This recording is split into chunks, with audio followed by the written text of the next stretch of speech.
സമയമാവുമ്പോൾ ഞാൻ വെളിപ്പെടുത്താം. അർജുനും ഇഷാനിയും ഉടനെ വിവാഹിതരാവുമോ? നടൻ കൃഷ്ണകുമാറിന്റെ 4 പെൺമക്കളും സോഷ്യൽ മീഡിയയിലെ സജീവ താരങ്ങളാണ്. മൂത്ത മകൾ അഹാന കൃഷ്ണയാണ് സിനിമയിൽ സജീവമായിട്ടുള്ളത് എങ്കിലും ബാക്കി 3 പെൺമക്കളും ബ്ലോഗിങ്ങിലൂടെ പ്രേക്ഷക മനസ്സുകളിൽ ഇടം നേടി. മക്കൾ മാത്രമല്ല, കൃഷ്ണകുമാറും ഭാര്യ സിന്ധു കൃഷ്ണകുമാറും യൂട്യൂബ് വ്ളോഗിംഗ് ചെയ്യുന്നുണ്ട്. അനിയത്തി വിവാഹിതയായി. അടുത്തിടെയായിരുന്നു കൃഷ്ണകുമാറിന്റെ 2ാമത്തെ മകൾ ദിയ കൃഷ്ണയുടെ വിവാഹം നടന്നത്. ദിയയുടെ സുഹൃത്തായ അശ്വിനാണ് ദിയയെ വിവാഹം ചെയ്തത്.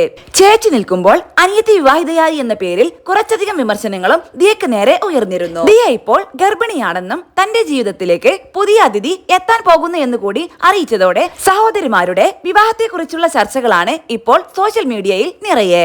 ഇതിനിടയിൽ ഇഷാനിയുടെ പ്രണയത്തെക്കുറിച്ചുള്ള ചർച്ചകളാണ് കൂടുതലും. കോളേജ് കാലം മുതൽ ഇഷാനിക്കൊപ്പമുള്ള ആളാണ് സുഹൃത്ത് അർജുൻ. പലപ്പോഴും ഇഷാനിയുടെ വ്ളോഗ് വീഡിയോകളിൽ അർജുനും പ്രത്യക്ഷപ്പെടാറുണ്ട്. എന്നാൽ ഇതുവരെയും പരസ്യമായി ഇരുവരും തമ്മിൽ പ്രണയത്തിലാണ് എന്ന് താരം പറഞ്ഞിട്ടില്ല. കൃഷ്ണകുമാറിന്റെ 4 പെൺമക്കളിൽ സൈലന്റ് ആയ ക്യാരക്ടർ ഉള്ള ആളാണ് ഇഷാനി. പ്രണയം ഉൾപ്പെടെ തന്റെ കാര്യങ്ങളിലെല്ലാം താരം ഒരു പ്രൈവസി ആഗ്രഹിക്കുന്നുണ്ട്. മുൻപൊരിക്കൽ ഒരു അഭിമുഖത്തിൽ സിംഗിൾ ആണോ എന്ന ചോദ്യത്തിന് ഇഷാനി മറുപടി പറഞ്ഞിട്ടുണ്ട്. അതൊക്കെ ഒരു സീക്രട്ട് ആണ്, സമയമാവുമ്പോൾ ഞാൻ എല്ലാം വെളിപ്പെടുത്താം എന്നായിരുന്നു ഇഷാനിയുടെ മറുപടി.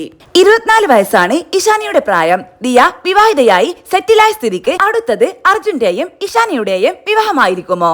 അത് ഉടനെ ഉണ്ടാകുമോ എന്നൊക്കെയാണ് ആരാധകർ ഇരുവരോടും ചോദിക്കുന്നത്. അടുത്തിടെ അർജുന്റെ 25ാം വയസ്സിലെ ജന്മദിനത്തിൽ ഇഷാനി പോസ്റ്റ് ചെയ്ത ജന്മദിനാശംസകൾ ഏറെ വൈറലായിരുന്നു. ഇരുവരും ഒന്നിച്ച് യോഗയും വർക്കൗട്ടുകളും യാത്രകളുമൊക്കെയായി തിരക്കിലാണ്.